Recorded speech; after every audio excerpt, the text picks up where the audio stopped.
Camarades peuple d'Afrique, peuple de Côte d'Ivoire, mes chers frères, l'heure est grave. L'heure est très très grave. Draman Ouattara et ses forces de désordre ont fait de la Côte d'Ivoire une terre d'enfer pour les étrangers. Ils ne sont plus les bienvenus dans notre pays, la Côte d'Ivoire. Venez voir comment ils maltraitent ce pauvre jeune venu se chercher dans notre pays. Camarades peuple d'Afrique, on va suivre et puis je vais décortiquer. C'est de ça qu'il s'agit. On est parti.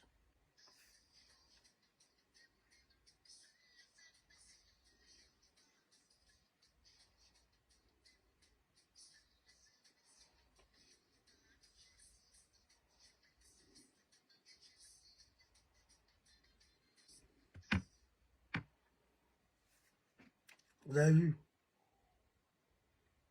Vous avez vu? C'est pas un voleur. C'est pas un criminel. C'est pas un vendeur de drogue. Parce qu'il est venu se chercher. Parce qu'il pousse son goutreau tranquillement. Ils ne veulent plus qu'il pousse son goutreau en Côte d'Ivoire. Ils ne veulent plus qu'il travaille en Côte d'Ivoire. Ils ne veulent plus qu'il reste en Côte d'Ivoire. Les forces de désordre du Draman. Ça là, si c'était sous Babo, ça là, c'est pas les réseaux sociaux, c'est les médias mainstream qui allaient charger ça. C'est les médias mainstream qui allaient matraquer ça. Mais aujourd'hui, c'est Draman. Celui-là qui avait été présenté aux étrangers vivant en Côte d'Ivoire, et je dirais aux Ivoiriens d'origine étrangère, qu'ils allaient être protégés par ce gars. Draman avait été présenté comme un messie qui allait venir améliorer leurs conditions de vie, qui allait venir faire d'eux des petits princes en Côte d'Ivoire. Voilà comment ce Draman se comporte avec ces étrangers dans notre pays. Quelle désillusion. Quelle désillusion. Chers camarades d'Afrique. Ça là, ça doit être dénoncé. Ça doit être dénoncé. Parce que si on ne dénonce pas ça, c'est plusieurs vidéos que j'ai fait sur ça là. Si on ne dénonce pas, on va pousser les autres pays africains ou les pays de l'AES à prendre des mesures de réciprocité vis-à-vis de ça. Je dis bien, en toute légitimité, on va les pousser à prendre des mesures de réciprocité vis-à-vis de ce qui se passe dans notre pays, la Côte d'Ivoire. On ne peut pas s'en prendre aux étrangers comme ça. On ne peut pas s'en prendre à eux comme ça. Non, on ne peut pas l'accepter. Il faut laisser les gens en paix. Et vous les policiers, vous les forces de désordre de Draman, qui vous a donné à ce genre d'attitude, à ce genre de comportement démoniaque, vous là, vous allez mal finir. C'est pourquoi vous mourrez dans la fleur de l'âge. Et que vous mourrez pour des petits trucs. Vous finissez mal. Quand on vous envoie là, vous ne savez pas vous envoyer. Tu viens trouver un pauvre jeune. Il a arrêté et tu le gifles. Tu le gifles plusieurs fois. Parce que tu as le pouvoir. Parce que tu as la tenue. Parce que tu as une arme. Qu'est-ce qui t'a fait? Qu'est-ce qui t'a fait? Est-ce que c'est ce que le code pénal a dit? Est-ce que ça là, ça fait partie de toi, tes droits? De gifler un citoyen? De gifler un homme comme ça? Est-ce que ça fait partie de tes droits? Parce que à ce que je vois, il n'y a pas outrage. Il a arrêté. Et tu le gifles, il ne réagit pas. Tu le gifles, il ne réagit pas. Et tu continues de le gifler. Est-ce que ça là, c'est normal? Même si on t'envoie, il faut savoir t'envoyer. La vérité éclate. La vérité est en train d'éclater.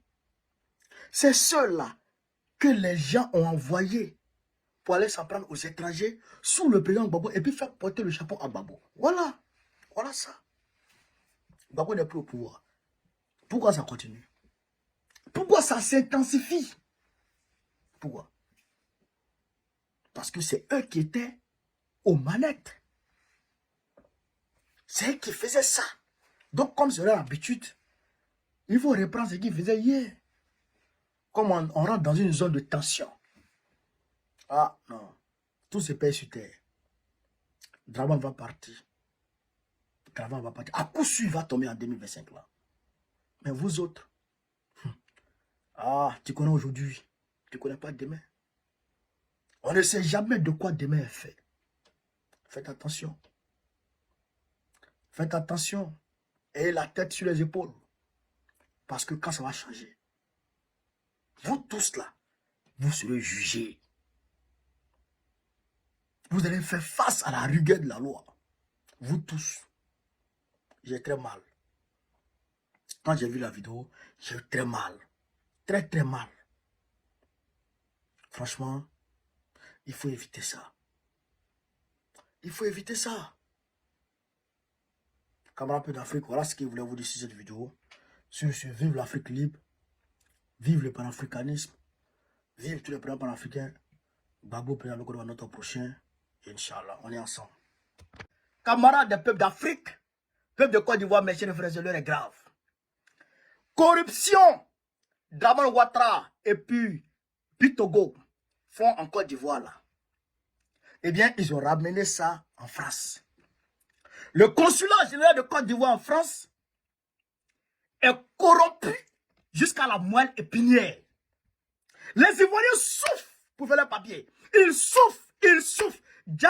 C'est un complot depuis le plus haut sommet de l'État qui est ourdi contre les peuples ivoiriens vivant en France. Frère, j'ai ici à ma possession des preuves accablantes et irréfutables sur le complot, sur la corruption qui gangrène ici notre consulat. Et tous sont dedans. Et tous sont impliqués dans cette affaire, chers camarades d'Afrique. À commencer par Iseka Konaté lui-même. Il a commencé par Iseka Konaté lui-même. Ce sont des gros corrompus.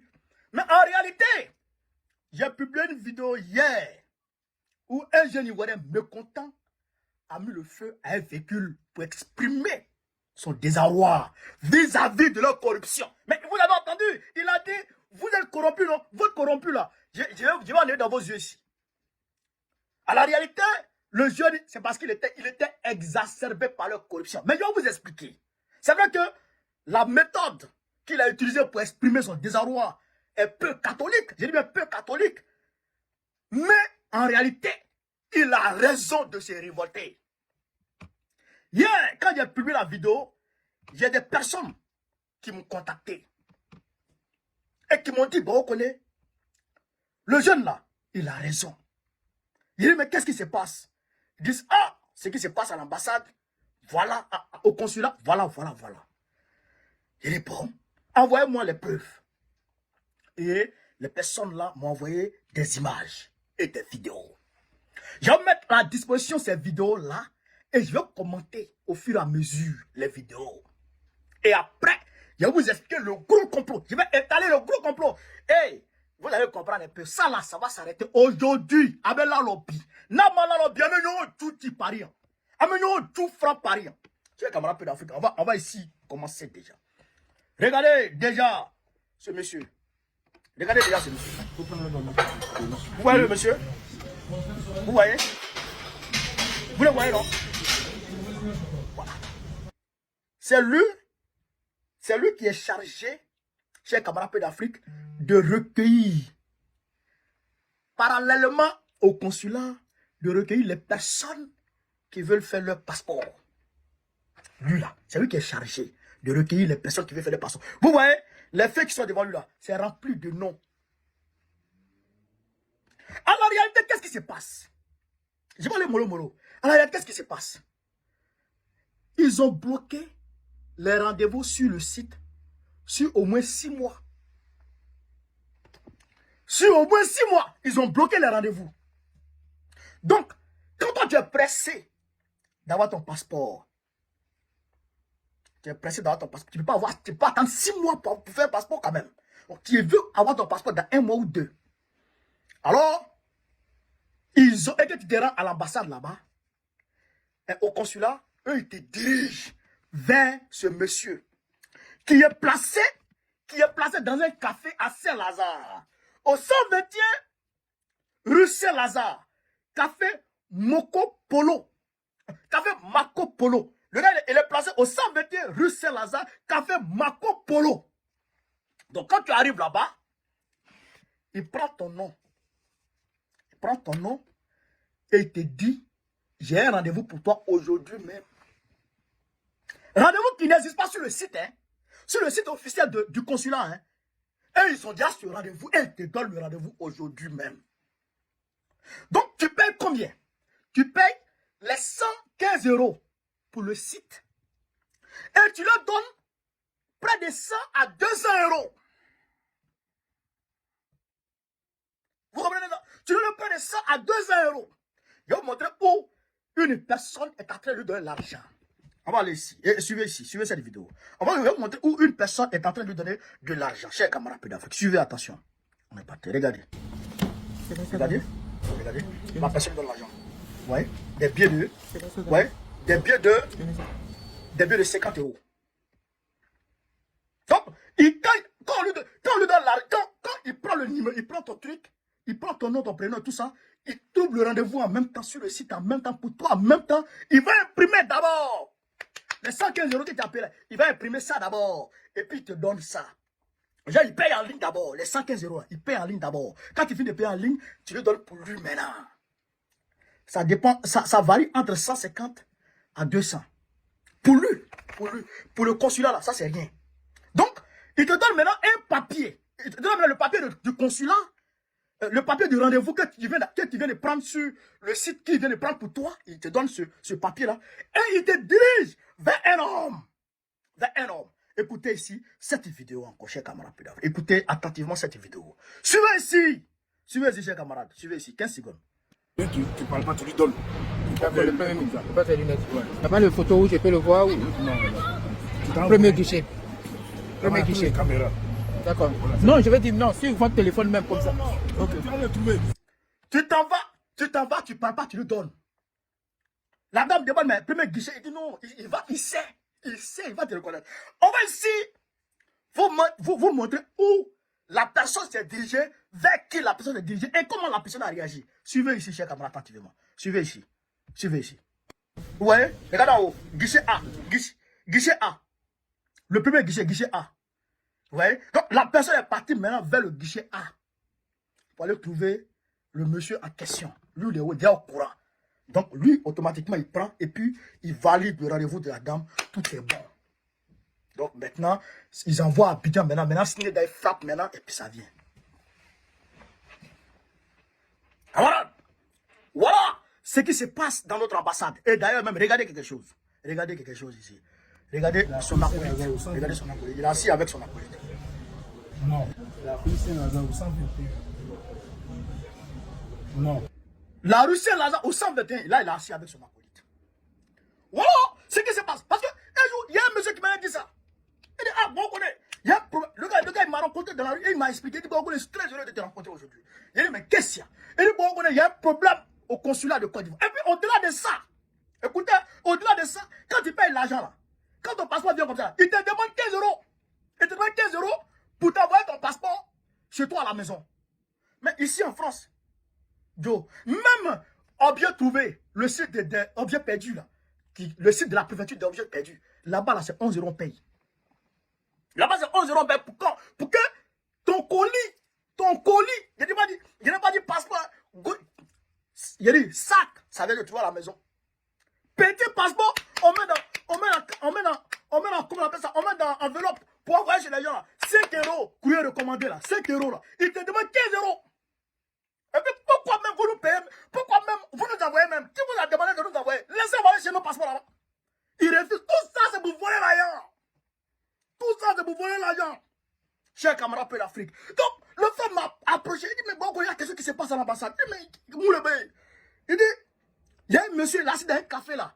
On trouve plus rendez-vous, hein. C'est lui seul qui a tous les rendez-vous. Il dit, bon, comment? Est-ce qu'il y a les preuves? Il dit, bon, voici le café. Quand il est dans Saint-Lazare, voici. Il dit, ah, bon, il a mené mes investigations. Mais hier, quand il a publié la vidéo, les gens sont venus, sont rentrés en contact avec moi pour m'expliquer avec ces éléments vidéo.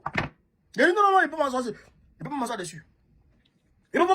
Parce que même quand moi je suis pas arrivé mon passeport, à l'ambassade, ils étaient clean. J'ai dit ça. À l'ambassade, ils étaient bons. Ils m'ont arrêté. Papa, tout était bon. Mais quand ils sont arrivés au consulat, pour prendre rendez-vous, pour récupérer mon passeport est bien là. Donnez-moi mon passeport. Il dit non, il faut que j'aille prendre rendez-vous. Il dit ça là, c'est pas bon. Nos parents là, parce qu'ils souffrent. À partir d'aujourd'hui, chers camarades, à partir d'aujourd'hui, si vous cherchez rendez-vous sur Internet pour faire votre passeport et que vous trouvez qu'il n'y a pas rendez-vous sur 6 mois, allez-y au 121 rue Saint-Lazare, café Marco Polo. Allez-y prendre votre rendez-vous là-bas. Si vous avez demandé l'argent, chiffrez-le. Si vous avez demandé l'argent là, chiffrez ça. Moi-même, attends, j'ai allé faire passeport de quelqu'un là-bas. Même si c'est une foutaise, on va aller faire passeport des gens là-bas. Si vous demandez l'argent, c'est lui qui a tous les rendez-vous. C'est ton papa qui paye là, c'est ton grand-père. Et puis toi, t'assois à nos rendez-vous. Paye là, c'est vos grands-parents. Et puis vous asseyez nos rendez-vous. Les gens souffrent. Regardez-moi, je suis parti chez mon passeport. Les mamans là, malomé là qui dit, bon, on était demain, malomé là qui est trop minant. Comme ils m'ont vu là-bas, les gens de l'ambassade, le conseil, quand ils m'ont vu, ils m'ont reconnu. Donc, ils ont mis pas la terre. Ils ont aidé tout le monde. Mais, depuis, les gens m'appellent, bon, on est fatigué, on est fatigué. Non, maman Djoula même qui ne savent même pas comment manipuler le téléphone, tu lui as dit d'aller chez rendez-vous sur site. Une fois, aller encore chercher rendez-vous encore sur site encore. Mais comment ils vont pour faire les passeports?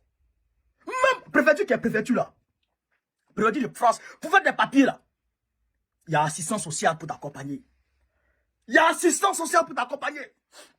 Français, même qui sont français, pour faire les passeports, pour faire les démarches là, il y a assistance sociale pour les accompagner. Français, mec qui est français là, où le taux d'analphabétisme est zéro là. Mais eux-mêmes là, ils se font accompagner par les assistants sociaux.